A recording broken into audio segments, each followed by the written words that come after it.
Hello, everyone. Welcome to the next great episode of the Orange and Brew Podcast. I'm your co-host today, Dr. Nicholas Manning. You can find me on Twitter at @dr_nmanning. And my fellow co-host, my main man, John Cronenberg. You can find him on Twitter at JohnKNFL. Go follow the podcast on Twitter, Instagram, etc. at @orange_and_brew. Before we start talking Broncos, because that's what we're here for. How are you, Joe? I'm doing really well, but let's be honest. Today is a very special day because it is the Doc's birthday. Come on, we have to start with that. Happy birthday to you. I know that it's great turning 21 finally. I know that you're getting some your first taste of alcohol. I mean, legally, I guess we should say. We've been doing some weird things here on the show otherwise. But yeah, it's been, for me otherwise, it's been a while since I've been on the show. Just kind of glad to be back here and, be doing some Broncos talk with you guys again. It's just been too long. It's good. I appreciate the birthday wishes. Yep. I'm leaning in. I'm 40 as of this You're going to be honest and tell your age. Okay. Now, you know what? It's one of those where if I say I'm 21 or 22 or 25, let's say 25. And then people are like, bro, what's up with the you have no bags. Don't give me this I lost bags my hair real early. I mean, I look slick with it, but I think you're a swimmer. I think that's all that we're saying. I mean, it does. I am built for speed. Yeah. Just want to say, hey, Orange Crush, thank you for those birthday wishes to Dr. Manning as well. Yeah. So it's good, man. I spent it like any traditional 40-year-old. Yeah. I went to a Taylor Swift concert on Friday. Took my daughter, my wife, and my sister-in-law. T-Swizzle killed it. Yeah. Oh my God, she earned every dollar. So I don't mean to be rude and or anything like that. Can I ask the price of the tickets? Were they as bad as people say?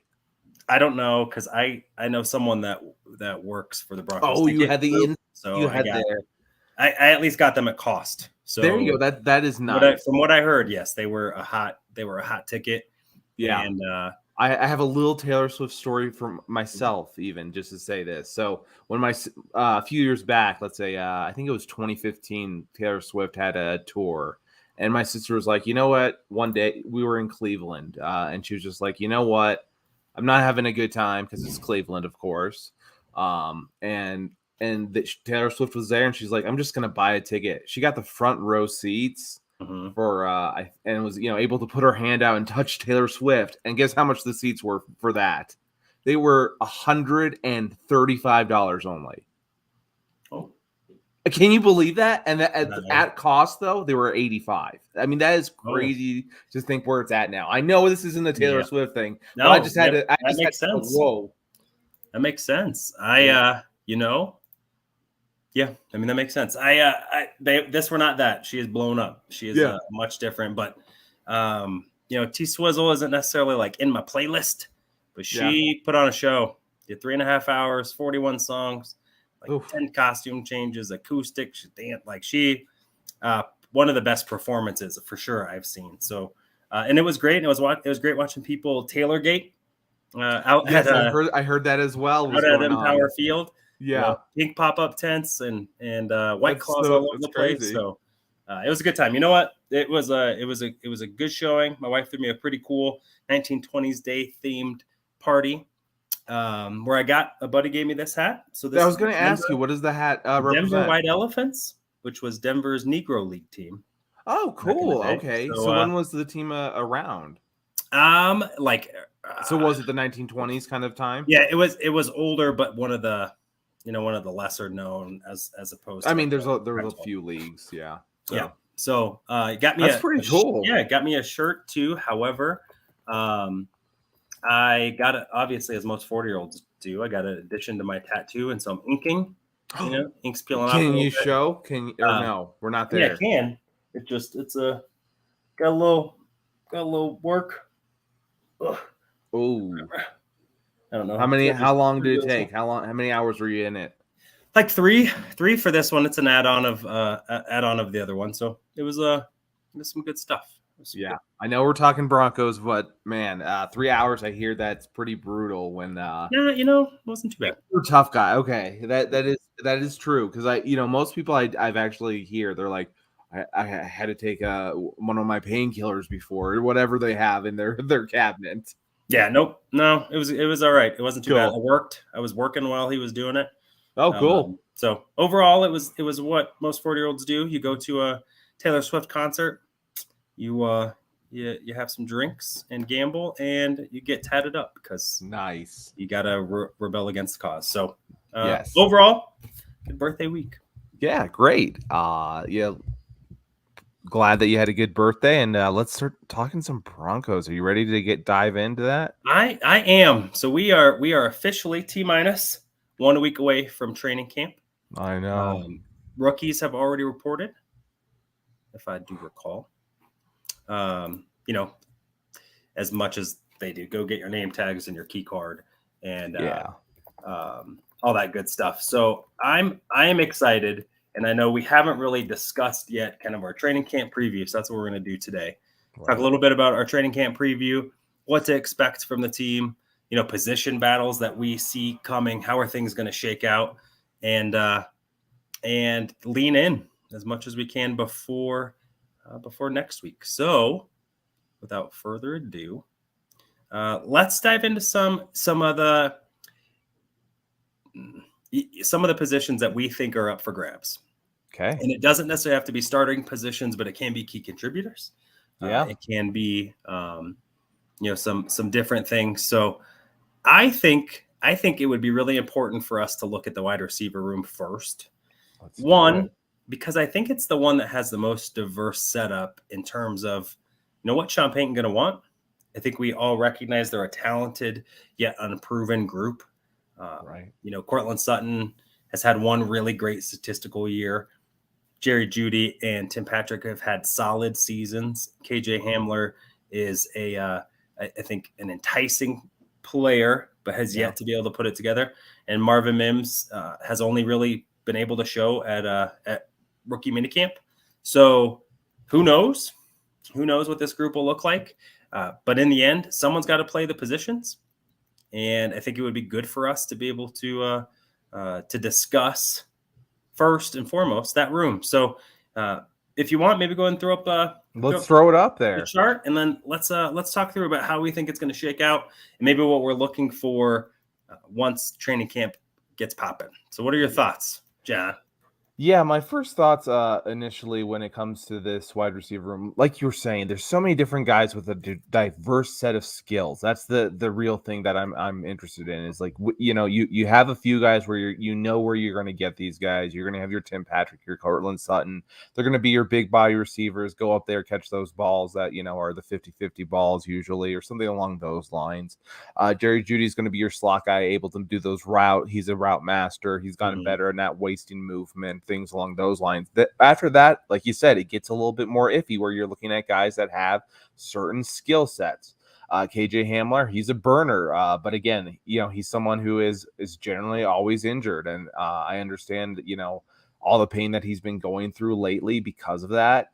I think he did an interview very recently on really how it's affected him in many ways. I mean, spiritually, everything what it's come down to. And it seems like to me, KJ, again, he has that kind of. He knows this is his year. This is his year that if he doesn't do anything, it's going to be an issue in a sense. So I think he's well aware that this is his make or break year. And then when it comes to the other guys, I think it gets interesting. Marvin Mims Jr., obviously he's going to get that spot, but when it comes to what he did in the past in Oklahoma, like you said, it was in the Big 12. There's a lot of wide open, big, deep routes where you can make your living off of against some weaker cornerbacks. And that makes it a little bit more challenging for me to kind of assume he's going to be able to step in, be, immediately a contributor at wide receiver, let's say 5 it is at this point, whatever it may be. It's just, to me, I am very concerned about that he's going to be accustomed to just being able to kind of speed burn guys. He needs to kind of get there with his routes and things along that way. Otherwise, I think you have a lot of good guys that are battling there. Kendall Hinton, I personally love just as a guy, but at the same time, you have to admit Humphreys has been with Sean Payton, so he knows it as well. Jalen Virgil, fast guy, saw some good things from him. And Montrell Washington, can he produce on special teams to stay on this roster? So this wide receiver room is honestly pretty loaded when you look at it. And it's going to be a hard cut. Are you going to, my question to you real quick, is there going to be 5 or 6 guys kept? Do you keep 6 guys here, or do you kind of trust the practice squad process where you can kind of bring up some guys, bring them down, and play that game? Yeah, that's a good question. I think that there will at least be 6. It could be more depending on how they play in special teams. So obviously Callaway can play some special teams. Kendall Hinton can play some special teams. Lowell Jordan can play some special teams. Jalen Virgil. I know Brandon Johnson. I don't remember if he played in kick coverage, but I do remember that they tried him out in the return game a little bit. And then obviously Montrell Washington, when he has the ball, he's pretty dynamic and shifty. It's the, is he making a smart decision all the time? Is what we're thinking at. Those guys are fighting for roster spots. And if they can contribute, along with Kendall Hinton, who's also played some special teams, those guys can show that they can be competent receivers and play special teams. Then I think that puts a bigger squeeze on a guy like KJ Hamler, because he doesn't or hasn't. So unless he's going to contribute as a returner, if him and Marvin Mims are healthy, that looks like a guy that maybe you can move. I think one thing that's really going to be interesting, one, is just how the target share, especially in camp, shakes out. I think obviously with Russ and his affinity for Tim Patrick early last year, and who would fit, we call it the Michael Thomas role, right? Slants, sticks, things that are pretty short to intermediate, where you're going to need your body, the body control to be able to do that. Is that Cortland or is it Tim Patrick? And I think unless Sean Payton views them as different types of players, which is very fair, I think Cortland Sutton and Tim Patrick, for a lot of their similarities, are different style players. How do they use all 3 of those guys? Do they try and run a set with all 3? Are they going to utilize, 3 wide receiver sets often? Or does one of those guys become expendable because they're going to really run a 2 tight end front, right? So if it's really smash mouth, then do you need that much? Do you need that many players? And if so, what will that look like? So I'm pretty excited to see how that shakes out. I think my presumption is that Jerry Jeudy will be wide receiver 1. I heard some really good arguments in a variety of places over the last couple of weeks that maybe it's Tim Patrick. Maybe Tim Patrick is the most reliable guy. He has, he's 6'3", right? 6'3", 6'4". Yeah. I believe in his pro day, he ran a 4.4-ish 40.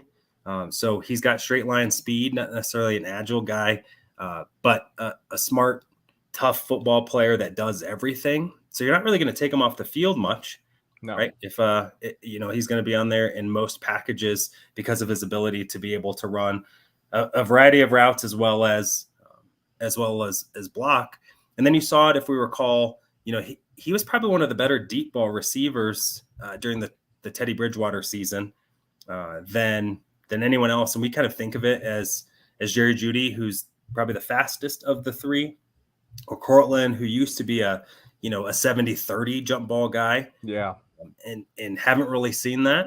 So I think that group will be interesting because there's so many different ways it can go, barring injury, anything odd there. That group, how the targets go, how they get utilized, who starts getting phased out at the end of camp, who gets a ton of run with, in preseason games versus the starting group, that kind of stuff. That to me will be pretty interesting. I don't know if Tim Patrick's going to be ready to go real early, but once he gets going, I think that will be something I definitely would look at. Special teams will be huge. So we saw that. So I think that's how it's going to go. How I think it's going to shake out, I think it's going to be Jerry and Tim as kind of the outside guys, and I wouldn't be shocked if Cortland gets utilized as like a big slot more often. I think because his ability to be able to go up and make grabs.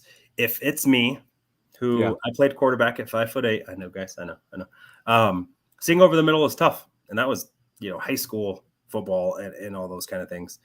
Being 5'11" with a tremendously large offensive line, having a 6'4" Sutton or Tim Patrick running over the middle versus a small shifty guy will be a tremendous asset. It's just so much easier, gives you so much more visibility. You have much more faith about if I put on his chest, it won't be a pick at least. So, I think Jerry might not see as much in the slot as most people would have wanted for in a while. But that's how I think. And you're right, Cam. You're right. My football skills on the sandlot ball are all that and a bag of potato chips. Even though we're playing against guys that are like 25. Yes. So yeah, moving on. Let's dive around and we'll kind of circle back. I think it's interesting, this breakdown about the tight end groom really quick, because we looked at some different depth charts that are put out by different publications. Yeah, and you have Manhurts as the 2, Troutman as the 3, Alberto as the 4, etc. They seem to be.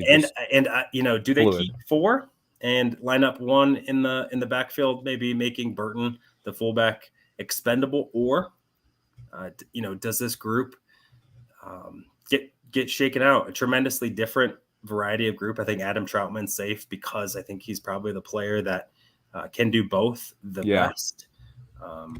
And then I'm not fooled by his receptions from last year or some of his statistics, to be honest. Yeah, the familiarity. I think he has the skill set to do both. Is he going to be dynamic receiving the ball? Probably not. But he's a plus athlete who has shown in Sean Payton's offense with Sean at the helm that he can be a receiving threat as much as any of the other guys. However, we all are, I think, really excited to see how Greg Dulcich gets used. And then whether or not he can be a player that's used on the field in most situations, or do they have to really utilize him as a guy that is really just a pass catching threat, a big slot essentially. And then can Sean Payton finally get the most out of Albert Okwuegbunam? I'm just gonna flat out say it. No, I don't think there's no one that can get what Albert Okwuegbunam can do in terms of his physical gifts, what he's able to do, what he could do is, all those potential things. I'm sorry, it's just not going to happen. I feel at this point, I've seen enough of him. Yes, he's had that knee injury. Yes, he's had some struggles with that, and I understand it. But look, at the end of the day, I don't see a guy who's been a willing blocker. I don't see the effort there. Like you said, with Greg Dulcich, at least I felt like I saw effort last year. I felt like I was seeing some kind of tendency to at least go out there and be physical and make some blocks. Tell me if I'm wrong, anyone there in the chat, if you feel differently that Albert Okwuegbunam is going to be on this roster for sure and he's going to make some different plays and be a contributor, tell me, because I just don't feel that way. When it comes to the other tight ends, I agree. It's one of those things where you want to have those multiple tight ends, though, because I do believe there's going to be a lot more 12 sets.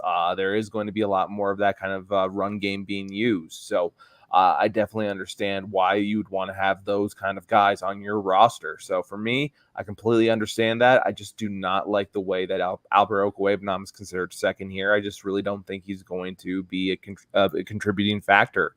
If he is, he's going to be a guy who doesn't make the, he's going to be on the roster and every single week he's going to be a scratch or something, one of those guys who's not active, essentially. I just do not have faith in him. When it comes to Dulcich, I'm very excited what he can do from a receiving aspect. Again, we'll see what he can do and develop in terms of a blocker and being able to be out there and cause some, confusion in a sense that people don't know it's exactly going to be a pass in that sense. Yeah, I get it. I also think, depending on what the deficits are, because we have seen Albert get used as a receiving threat and be pretty dynamic with the ball in his hands. Yeah. And even over the last couple of weeks of the season when he was inserted back into the lineup, there are some flashes still. My question is, so if you're looking at this and you see a guy like Brandon Johnson or Jalen Virgil, would you rather keep Alberto as a really just a big receiving threat who can, motion or, line up similarly to a tight end, but you're not really utilizing him as a traditional inline blocker? Yeah. It's essentially just a guy that you're going to create mismatches in the passing game, which you would do with Brandon Johnson or Jalen Virgil, but you have a guy that's 6'4", 255, and runs a 4.40. Yeah. So I think if he doesn't flash and pop in this offense, he's not a guy that would hang around on the practice squad. I think no. You got 4 years. You have a really smart offensive staff that can utilize your strengths, and you still don't crack it. I think that will be an issue. So we shall see. I think one of the biggest questions, and I know a few folks have brought it up in the chat, is what about the center position? Yes. I know that we have all talked about whether or not they should bring someone in, should there be additions? When you look at it, so they signed Kyle Fuller, and pretty early, not for a big deal, but that was a player that they targeted relatively, for a second or third wave, much earlier than most. I mean, Dalton Reisner is still out there looking for a job. Kyle Fuller has one. Not that the money's the same. Obviously, all of those things are different. But you brought him in this season. You draft Alex Forsyth, and last year you drafted Luke Wattenberg. And so it's probably that group is probably set, barring some catastrophic something, right? None of them can play. Everyone's getting blown up. Russ is get eaten alive by the defensive front. And so my question for you is, and I agree with Orange Crush 512, that it's really Lloyd Cushenberry's job to lose. And maybe, just maybe, are we sour? Are we sour on Cush? Maybe because he wasn't a good scheme fit, right? So wide zone probably wasn't his bag. You saw a small improvement in year 2 before getting injured in year 3. And so, maybe will an offensive system that's a little bit more downhill, right? Obviously every offense has stretch and zone and power, but some utilize those more often. And this time, though, you're playing next to Ben Powers and Quinn Miners, who are both massive, strong human beings. Yeah. And does that kind of help out the learning of the center? Because we talked about this isn't Madden. We're not going to be able to upgrade every position on the roster. Sometimes you just have to support a guy and he has to get better, right? You're going to have weaknesses in a salary cap sport. Are we selling him short? Do we think Cush is going to start camp as the one and end camp as the one? So Cam thinks no question will be the guy at center. Do you think he will be the guy at center? I think he's going to be that guy at center. I do think that's where they're going with. I have to admit I have my biases. I've had it in the past. I felt like Lloyd Cushenberry. I really was high when he was selected. Him and between Hennessy and him, those guys being selected very close to each other. I really thought they could be something very special. But at the end of the day, Cushenberry, again, I think I have been sour on him just because I have been, a huge Graham Glasgow fan. That there's no hiding that from me. And it's one of those things where I've been very hypercritical of Lloyd Cushenberry when I see his gameplay, because I do see those mistakes a lot of the time. I am watching the line mostly. So I do see those issues where, he's had some issues where it hurts then his left guard. So it would hurt Reisner, in the past. Mm-hmm. And that's where you're talking about, hey, they have Ben Powers this time. Maybe that can, elevate what Lloyd Cushenberry is doing. So I agree. There is a sense of that he can be elevated by the guys around him. So for me, this is a tough one. I think that he is the guy, and they show confidence by who they have behind him, to be honest. For me, Luke Wattenberg, again, he's not the guy for me in any way as a starter. He's a solid third depth chart kind of player for me. Kyle Fuller, I'd have ahead of him. and Alex Forsyth, we'll see what he's able to do. But again, when it comes to center, you have to have one weak leak, like you were saying, and it's going to have to be center.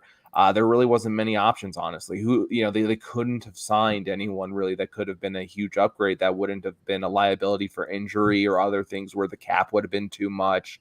It worked out this way.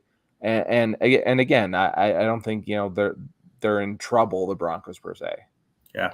I look at this, and I'm going to throw this up here for a second. So PFF, regardless of what you think of them, I think that they do a good job at what they do. Yeah. And so Cush in 2021, which, you get your rookie season under your belt. 2020 was weird, right? No real camp to speak of, no rookie mini camps, all that stuff. You're just coming in hot and trying to figure it out. Best of luck kind of thing too. 2020. In the middle of COVID. So here, I think it's respectable numbers. Obviously, putting up or giving up 5 sacks and 7 pressures, not great. Yeah, not great. That said, I think we would have recognized that we felt like he was ascending and not like tremendous upslope, but he's progressing. And in the end, sometimes your center has to just be competent, right? Depending on how you're building your team. The thing that I'm going to take away from this, depending on, how the room shakes out, is if he maintains his job, he's the week 1 center. I think that really should provide most Bronco fans with a ton of confidence, because Sean Payton prioritizes the interior offensive line more than almost any coach in the NFL, if not the most, for sure. Yeah. Right? You saw in New Orleans, they would pay big bucks, Jabari Evans, use high draft picks, Andreas Pete, et cetera, right? Over and over again. Eric McCoy, you saw them first round picks. I mean, that what they're going to do is to be able to make sure that interior line is strong, because as a quarterback, especially, pressure up the middle is terrible. And every quarterback, I don't care who you are. If it's coming off the edge, at least you have the ability to step up. And when you lose that ability to step up, all of a sudden the edges can just come there. You're crashed on everywhere. Yeah, I agree that if you have pressure inside, you have no chance. At least with the outside, you have a little bit of a chance. Yep. So in my opinion, if he holds it, I think that probably means it's deserved. Yeah. I don't know how I feel about the rest. I think Alex Forsyth is probably the guy that intrigues me the most. Yeah. But something about Kyle Fuller, is it just that he's familiar with Russ? It really was 8 games familiar. So I don't know exactly what he showed on his tape that would bring that much confidence. But I agree. I think it's Lloyd Cushenberry's job to lose. Yeah. And I think for us as Bronco fans, if they don't bring in another vet, I think that's a very, very good sign. Yeah. My opinion, that's the hope, and I think he will. I agree with Cam. I think he's going to have a much better preseason. Whether or not that translates to the season, we'll see. Right. But better preseason than he's had in some time. Right, I agree, and like you said, having those guards be cemented next to you is a huge thing. So I'm with you there. Great. Any other offensive questions? Not for me. I feel confident where we have going with Burton at fullback. I feel very confident when it comes to 1 and 2 for the running back position. Obviously, there's some question for the third guy, but I believe, that will be all sorted out in camp. That's one of those things where that will be a fun training camp competition to watch. At this point for me, though, it's going to take training camp to see who comes out as the number 3 back. I don't have any other way of saying, hey, Tony Jones Jr. versus Tyler Batty or any of the other guys that are in those room, any of the rookies who have some special abilities as well. So we'll definitely come and see where the third running back's going to be a little bit later. Yeah, I'm excited for the small guys, so Tyler Batty and Jaleel McLaughlin. Yeah, because they just provide something different. Tony Jones Jr., I don't even remember him at Notre Dame very much. I don't know whether or not maybe there was some spark that you just kind of you're like, I'm just not giving up on you yet, man. Yeah, I'm not sending you to average so far in his brief NFL career 2.7 yards a carry, but he's big. So everyone but Batty essentially and McLaughlin are about 220 pounds in that running back room, whether it's Murray Crockett, whether it's Jones, whether it's Pirine. So Sean Payton has a type. Yes, he does. He logged them thick with 2 C's for sure. So we are going to take a break with this part of the conversation, but we're going to dip into a little thirsty time, if you will. Yeah.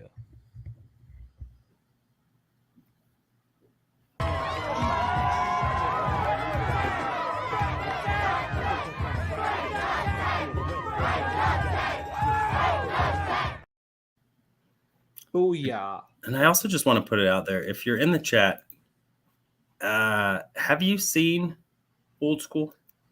Yeah. Is that movie too old now? That's the question. Is like really, that really is a good question. No. Because like for me, it was early in high school. So, that's a good question. The formative years, right? Yeah. Those were the good years. Yes, you're right. I wonder if the reference of Frank the Tank, if that lands anymore. We'll see. Yeah. We'll see.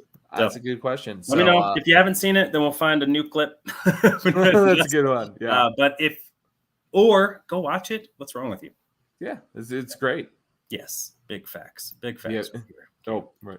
Yeah, big facts. All right. Well, I'm a little thirsty. You know what time it is? Oh, it's beer time. Yeah, it is beer time. So I, however, I've changed it up a little bit because I'm probably going to have some sweets later in the day. So I'm just trying to be a little mindful. Plus, I got a few extra bad boys of these. So I have a High Noon Sunsip. So it's vodka soda with a little pineapple in there. 4.5 ABV. Not too bad, but 100 calories, a little less than 4 carbs. So one of those seltzer types, but I think a little bit more of an alcoholic mix taste versus seltzer water-y taste. Yeah. I knew. Right. I knew. Yes. So for me, I have a beer from Texas. This one was it is literally the original, the Nat, which I don't get. I don't get this, but it's called Lone Star. It is the national beer of Texas. I don't understand how it wouldn't be the state beer, but it's the national beer of Texas. We got the original kind. So this is the beer of Texas. I don't know the ABV, so this could either knock my socks off like it's done in the past with some of these other suggestions from one of our friends over there. So we'll see how it does, but it's done brewed in Fort Worth, Texas. I like the style; it's very simple kind of thing. So I'm excited to try this as well and kind of get that national Texas feeling. Let's see what the Texans like. All right, let's see. Sometimes bigger ain't better. Well, that's not true. I mean, well, never mind. Yeah, never mind. All right, you ready? Ready. 3, 2, 1. Oh yeah. Sorry, I was delayed. Oh, and here we go. He did the research for me. 4.5% ABV. So this will be, Yeah, it's in line with what I got. Nothing heavy. Probably is crushable. Cheers, my friend. Cheers. It is light. How's that light smell? Yeah, it does taste like pineapple. Yeah, sure. Wow. Yeah, this is very light. He is right. It is light. This is crushable. I understand why this would be the national beer of Texas because you can put these back and you would not know. Why did I miss that before? That is like as Texas gets when you. What do you mean? When you have a national beer of Texas. That's a good. I just don't get it, bro. It's because Texas thinks that they should be their own country. They tried to succeed. Stop it. Stop. Texas, stop it. Stop. It'd be an interesting economy. I'd say there. Your power grid fiasco last year sold it. Like you can't handle your toys. Thank you for the suggestion, Crush. I actually I enjoyed this one immensely. I have to be honest with you. Maybe that makes me. I don't know what that makes me. Maybe I'm a Texan at heart in some ways. Hey, it doesn't mean they don't make good beer. Yeah, it's. Oh, here we go. It's good beer while smoking brisket for 14 hours. It is because if you need these, for 14 hours, you're set. You're set. So, question, Orange Crush: Do you manually attend to the brisket, or do you do it through app? Haven't made it that far in life, but some people that manage their smoker in the apps. And I don't know which one's better. I don't know if back in my day, but I also respect the grind. So let us know. I think High Noon. Yeah, let me know. Cam would say it's dangerous. You could see that you could do some work with this bad boy. So why do you so it comes through though? It's good. It's good like pineapple. You can barely taste kind of the resemblance of alcohol, and probably means you're going to be crushing some of these bad boys. Yeah. Would you give it? Do you have a football player in mind? Because for mine, I'm thinking it has to be someone light. So I think of Roshan Johnson, right?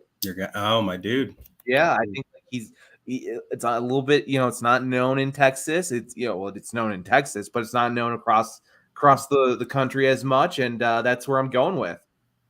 Well, I like that. I like it. And here we go. We have our answer from Crush. I have an offset cooker with real wood. I have to go out every 15 minutes and keep my temp at 275. I love it. I bet it's delicious. Yes, I believe Crush is actually a very good cook. Actually, I think if he wanted to open a restaurant, he could. It's just been his choice not to. So we need to kind of get on him to do that. Yeah. Hey, I'll eat there. Yeah. Just let me know. Well, I'm gonna go old school. I'm gonna go Glenn Milburn. Calls from Broncos yesteryear. Mm-hmm. The dude was just dangerous. Don't go to sleep on him. Yeah, perfect. Dangerous. So I'll give it a small dub. Dub for me. Big dub. Big dub. Big dub. All right, I like it. So with that ado, let's go get back to what we do. And now back to your regularly scheduled program. All right, we're back. We're back. Look at that. That was quick switch. Let's go back to what we're doing and looking at the draft and question for you before we go. Yeah, go for it. Before we kick it down to the defense, kind of go over some of those storylines here really quick. Let me get your take on the Russell Wilson stuff. Now, what stuff? There's a lot of stuff. Are we talking about him being at CU for a minute? And what is that? No, not really. Okay, good, because that was meaningless to me. By the way, I mean, it was good to see athletic Russ running back out there. No, I mean, good job. The practice and stuff. No, it's the continued onslaught against Russ and the Seahawks and the former players. And my goodness, like KJ with Wright and all that. So, I am a leadership coach by trade. I do that. Was trained in it, right? Doctorate in it, all that good stuff. And there is an assumption that because he's the quarterback and the leader in Seattle, that he had to be like buddy with all of the guys, right? The defense wanted him to be one of their bros. Yeah. And because he didn't fit into what they wanted, it's his fault that quarterbacks get preferential treatment. And then to hear that he owes people an apology, which is that I didn't hear. Absurd, right? He owes Golden Tate an apology because he didn't defend him when the rumor was that Golden Tate may or may not have been having an affair with Russell Wilson's wife at the time. I guess I have to ask the real quick question. What was he? I don't know. Okay. I don't know if anything's got confirmed, but I don't know. He has given his word that he didn't. Okay. And, I'll take him at his word at this point. I support my guy and all that good stuff. So yeah. My feeling a little bit is it's interesting. I remember this quote, and it's like, winners focus on winning and losers focus on winners. And KJ Wright, good football player, right? Like Rich Sherman, fantastic football player. But the fact that when you're done, your focus is on, he wasn't nice to us, or he wasn't one of the boys, or I couldn't get a hold of him. Not everyone in a locker room needs to be friends, right? No. Not everyone that I work with texts me. No, it's one of those things where I 100% agree. I'm sorry to cut you off. I know this is kind of your thing, but there was players, like if let's just go back to high school. Let's say we all didn't play, we all didn't go to the pros. We all didn't go to college. Let's say we all just did a little bit of high school sports, whatever you did. You didn't like everybody. You had that guy who was just like, you love what he did as a player. You respected him, but you just couldn't get down with what he did as a person. That just wasn't who you were. Right. And that's okay. But you supported them as a player, as a teammate. Right. And then when that time comes where you're done with high school and you're no longer teammates, you move on, and that's how it goes. And that's kind of the mindset that some of these guys have taken, is like, hey, I got my Super Bowl with Russ, I got my money with Russ, I'm happy, I'm going to move on, work on my family, work on my, what if they're going into business, whatever it may be. I don't, for the other guys, hey, they're going into podcasting. Look, I get it. Like, you want to use some of those moments to kind of elevate yourself, give yourself some clout, give yourself, hey, look at my podcast. I feel like that has been a lot of the big reasons why people have been talking about Russell Wilson, is to elevate their projects in a sense, which I understand. Again, it makes sense from a business aspect to do that because it gets clicks. But I don't really think that it has much to do with what happened in the past and really what occurred with the football situations. And again, like you said, there's a reason why you don't continue to be buddies after, you leave, a position after some time with, let's say you have 3 guys in that group you stay buddies with. If you leave a position at work, that'd be great if you get 3, but sometimes it's work. This is a job. These guys don't look at this as something where it's the mindset of, this is football, it's fun, yada yada, and I live for the game, I play for the game. No, this is their job, this is their opportunity to make money for their family and have generational wealth. So for me, I view this as very, very just much people trying to continue on with their career in some form of fashion. And that's really as far as I can see it as taking it. There's nothing else to grab there. They're grabbing at straws. I mean, it's old stuff. So it's in the past. It's in so far in the past that even probably Russell Wilson's, everyone is kind of just like, I kind of remember that. That could be true. All right, I'll go with it for now, just for my likes, for my views, to get that kind of going. Yeah, I mean, is he out of touch or something? Like, maybe, but did he work really hard and show up and play well for your team? Yeah, right. Like, there are guys in those locker rooms who domestic violence charges or assault charges, or couldn't give 2 rats whatever about playing well on Sunday because they just got their check. Right, just like any other job, there are good people at your work. There are people that you like. There are people that try hard. There are people that you like that are terrible at their job, right? There's all those dynamics, and we're mad at a guy who came there, did a lot in the community, and played really hard. And, like, you don't need to be everyone's buddy, and the fact that that's the expectation, or that's the frustration, it's still to this day, like, you couldn't have sorted that out in the locker room, like, I mean, it honestly, the reason why it wasn't sorted out in the locker room, because it wasn't an issue. Let's be honest. It wasn't an issue. Pete Carroll wasn't having it. There was no issues going on in that locker room. The issue is that these guys need to keep their careers going, and they need the clout. I mean, it's pretty simple. Don't get me wrong. Like, I'm those guys are probably very nice guys, and but I don't know them personally. And it's one of those things where I only see it as a way of opportunity for them to gain whatever they're looking for in that goal of podcasting. Yep. And I would say the same about people that in Green Bay that would maybe crap on Aaron Rodgers that left. I'm not an Aaron Rodgers personality fan. Yeah, it's one of those, like, out of sight, out of mind. He's not my teammate anymore. I don't care. Exactly. That's just added stuff that doesn't need to go out there, in particular if it's not things that are public knowledge or that are atrocious, right? Like, we got to address it, because I don't agree with that guy and what he did to his fan, like all that stuff. So you know what, I think goes to another. I have more respect for Russ in the sense that you don't hear about it. He doesn't come on, he's not tweeting. He could get on any radio show if he wanted to. The biggest ones, he could go everywhere he wanted to, and he could make his case. And don't get me wrong, I think his case would be very strong, and a lot of people would be on his side. And but look, he's not going to do that because he knows it's a lose-lose situation. So let's just move on. Yeah, and it's one of those things for him. It's going to be gone in a couple days, and the only people bringing it up are the people that were, that are kind of. I'm not saying exactly these are the people, but the people that were like focused on Locke for 3 years after he left the team. They're still like thinking of Drew Locke, like that kind of mindset of people are going to be still thinking that. Otherwise, gone. Yep, I agree. I think that's very much the case. And I can't imagine if he goes out and plays really well. I love this. The smirk that he's going to be able to have. Yeah. At that. So you know what? Russ comeback season underway. You heard it first.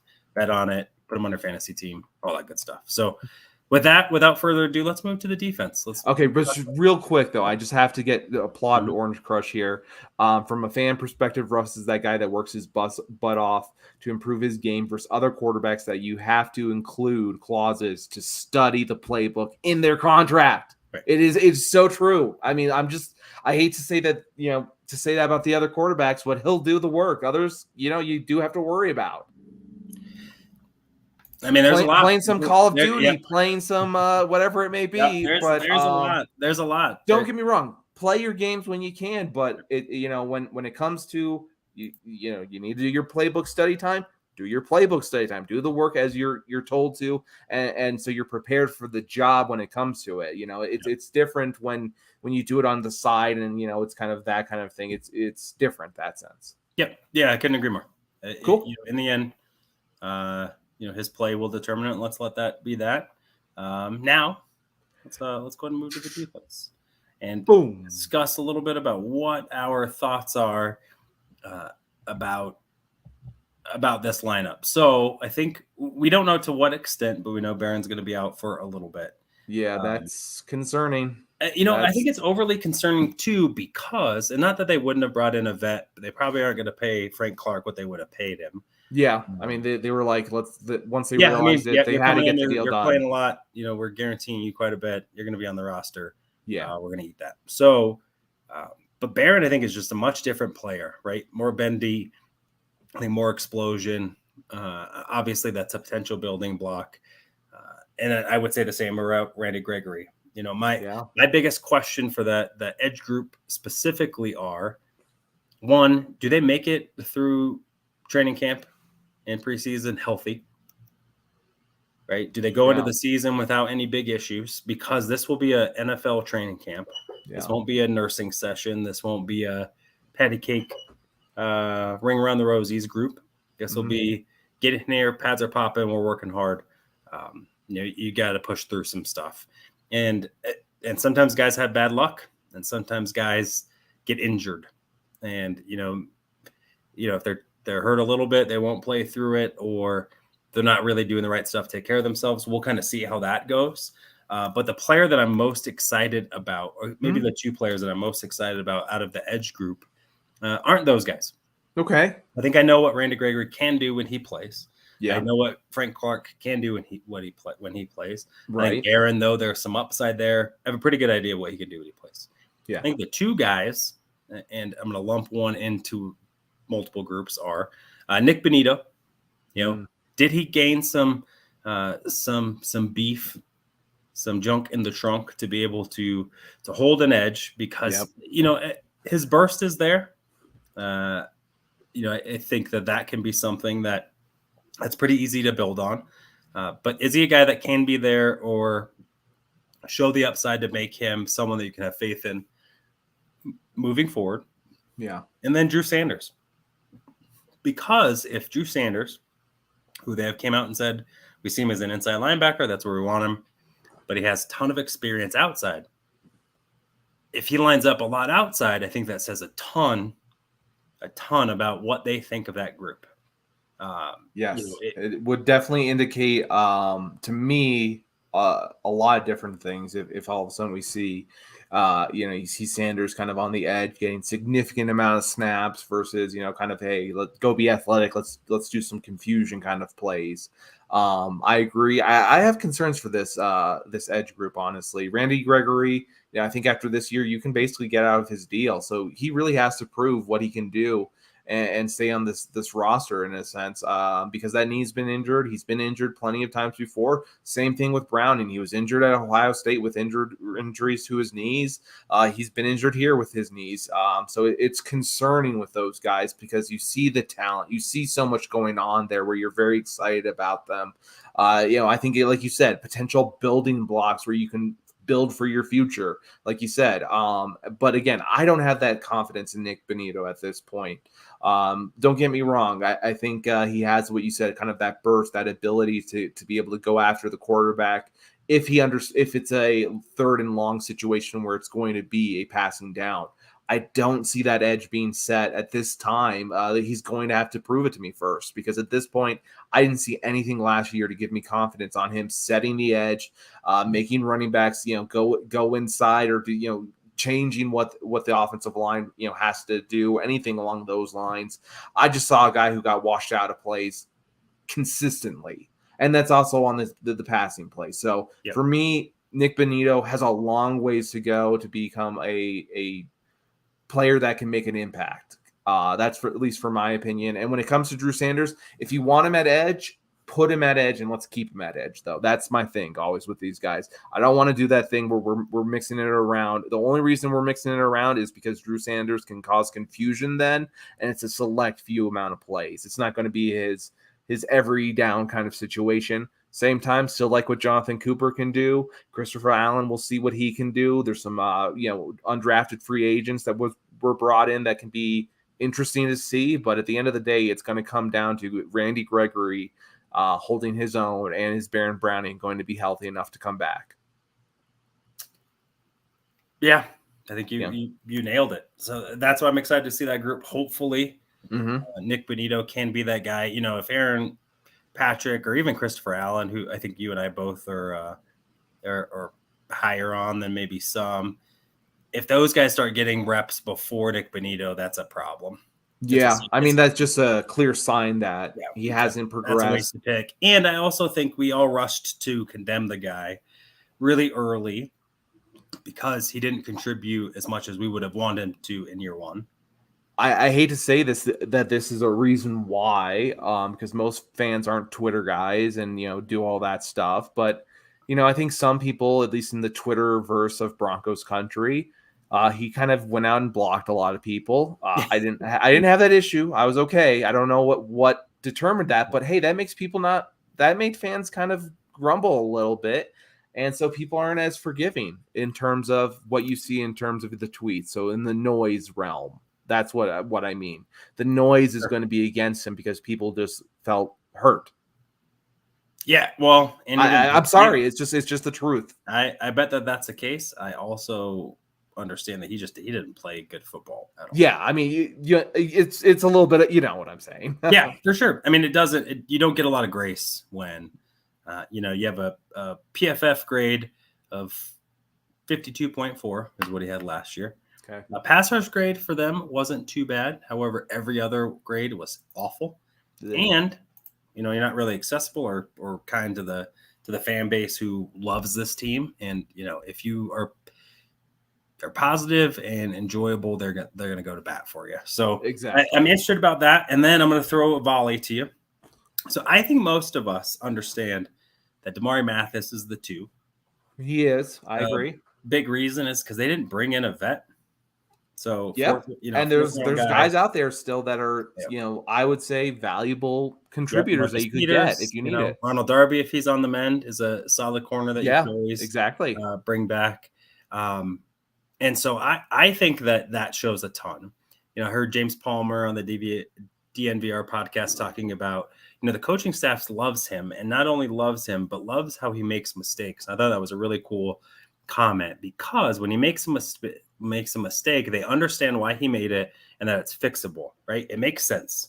Yeah, he did that because he saw this, and those are really, he saw leverage. That. Yeah, I agree. That's something where, like, if you're understanding why he's making the mistakes, then you can just, hey, let's tweak this, let's tweak that. It's very fixable. I did not hear that from Palmer. Yeah, that's I think that's great, because it a lot of those are, he recognized something. Right. And maybe it was a step ahead of something that we've taught him, and he jumped it, or he did this, or he did that. And maybe he's ahead of where we would have put him at, or because we didn't get there yet, because that's not something normally we would go, he reverted back to Boston or to Pitt tape. Right. So he goes back to stuff that he did before. Right. So that's really exciting. I think also the fact that he was one of my guys coming out, I'm just pretty excited about it. Overall positive, plus athlete. Tip the cap to you. But I really think that also that this staff likes Riley Moss. I mean, they have to. What they did to get him Exactly. I think you don't do that if you don't think he has starter upside. And Right. so maybe he's the rookie that will contribute the most.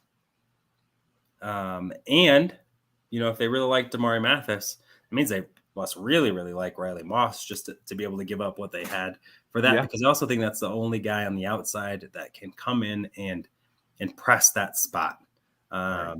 So, if you were to bet, you had to bet, right? You got $100, you have to bet it. Who's the starting corner at the end of training camp, opposite Pat Surtain? I think Mathis is going to hold down that job. Honestly, I think everything I saw last year was very positive. I was very excited. Like you said, even those mistakes that he made, I felt like I understood why.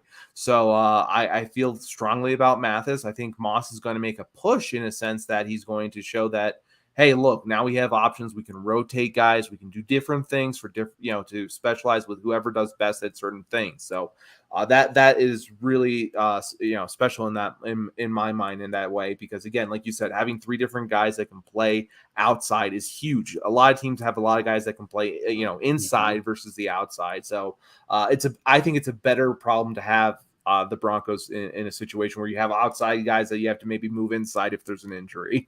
Just my personal take. Yeah. Yeah. I am interested to think about whether or not Riley Moss pushes for K'Wan Williams' spot, or if there's a variety of, because K'Wan Williams doesn't make a ton. Not that they would move on from him, because I think he's a tremendous slot corner. But he's only has 1 year left, and maybe that's, you have Damari for another 3 years under his rookie deal. They're not going to let Pat Surtain out of the building. And then obviously you got Riley on his 4-year rookie deal. Maybe that's a triplet, a trifecta, I'd say, menage a trio. Yeah. But, maybe they see something a little bit more about those 2 players' ability to play in the slot or being more versatile. So that I'm going to be interested to see. Where does Riley Moss line up when he's getting reps, and who with? Is he the backup outside corner? Does he get some nickel back spots, right? Is he, a lot of people think that he's going to end up at safety. They believe he is a corner. And if those are your 3 best corners per se, does he get jump inside? So I'm pretty interested about that. So I don't know what your take is, if anything, but I think Moss stays outside. I think, again, if there's an injury to K'Wan Williams, I think you do have to go with Riley Moss first. I think it's saying Bassey, don't get me wrong, he's done okay when he's had to fill in those roles. But at the same time, I think I'd rather see Moss get those reps, honestly. I think he has the speed to be able to do so. I think he can keep up with guys in that sense. So might as well go with someone in that sense that you can gain value off of, and it's not going to be here just for 1 more year. Because, again, for me, Bassey was a surprise to be kept on, honestly. It was just his price tag. So, I kind of agree there completely, honestly. And, looking at these safeties, I think it's pretty set at safety. You have I think they're going to go with 5 guys, honestly. You have Jackson, Simmons, Stearns, Locke, and Skinner. I feel very confident about this team.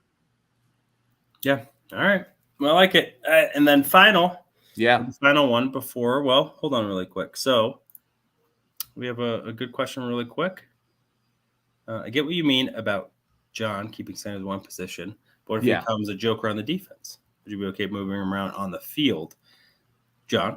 I'd be comfortable with him as a joker, kind of in that sense. Like I said, having him move around, be kind of that player that can do a little bit of everything. I think that's something very positive in what he can do. But his mainstay is still going to be inside linebacker. But that ability just to move him to the edge and have that confusion, the ability to have him just move around, adds so much to his ability. And again, I'm all about confusing the defense. And I think that's how you do it, by moving players around, doing things along that line. Again, with Frank Clark, again, you move him from edge to on the line, doing things like that. I think can be really special, where all of a sudden you have Frank Clark, you have Browning maybe on the edge, and then all of a sudden you have someone like Sanders as an inside pressure.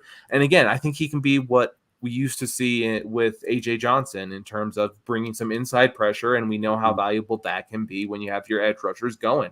Yep. Yeah, my concern will be, and I think you saw this with VJ in his last stop at Arizona, is they drafted players that were tweeners a lot and tasked him with figuring it out.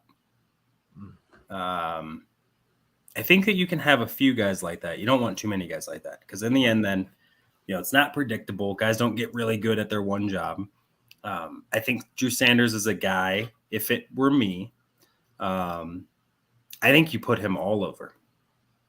I think you let situations dictate how you use him, because I just think he's going to be that kind of player. I'm really excited about him. I think he's going to be the boon of this draft class.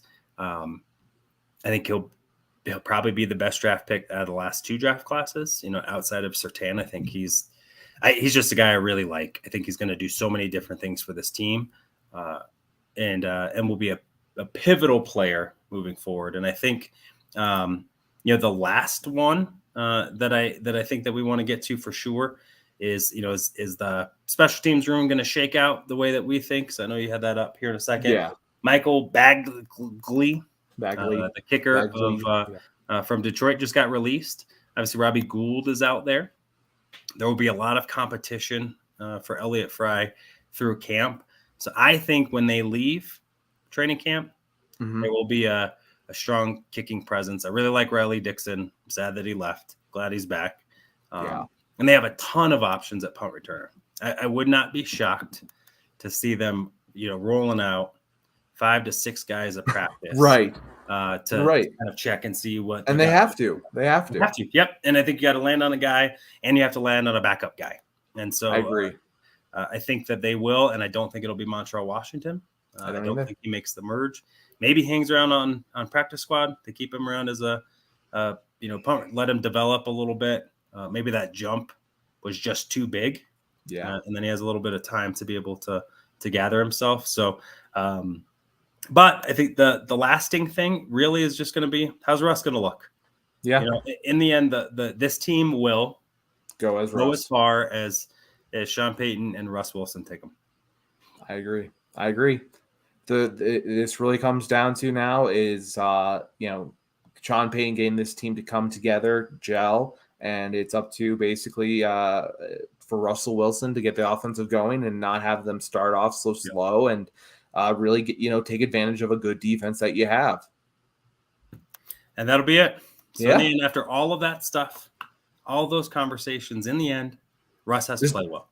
Yes, and in the end, they're just getting started, and we need to see what's going to happen at training camp. We're going to have to watch very closely. We're going to have to see what happens with injuries, and it's going to be interesting. I can't wait for training camp to get started. Yep. And on that note, the next time we meet, we'll be able to talk about what's happening versus what we think will happen. That's crazy. And until then, we appreciate all of you popping in and everyone that's going to listen a little bit later. For my man John and the Orange and Brew Podcast, again, I am Nicholas Manning, and we're going to sign out here. We appreciate you, and go Broncos. Go Broncos. Even when you feel low, you can still go. Even when you feel slow, you can still go. Even when there's no hope, you can still go. I never answer to no, man, I still go. Go, go, go, go, go, go.